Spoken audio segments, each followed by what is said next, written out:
Hello, I'm Dr. Brandt Gibson. Let me tell you a secret. Did you know that when babies are born, typically their feet are turned out? And then what happens over time is they turn in, then they turn out, then they go straight. So you can understand why if individuals come to me with their children and they're saying, okay, my child is pigeon-toed, why we sometimes don't get really excited about that.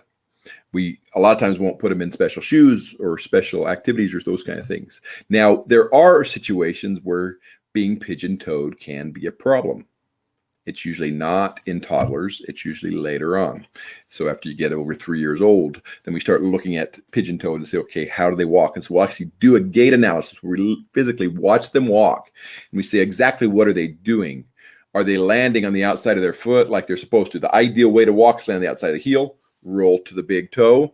And if you do that and the foot functions normal, there's really shouldn't be any issues with the way that you're walking.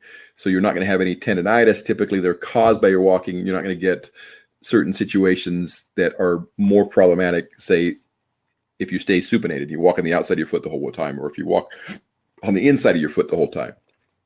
Now, some individuals will land flat and then they turn their feet in as they're pushing off because they pronate a little bit more in that process. That's one reason why you could be pigeon-toed, where you're getting pigeon-toed on both sides.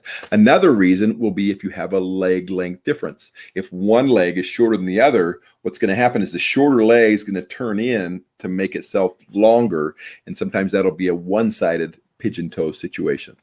So is this really a big problem?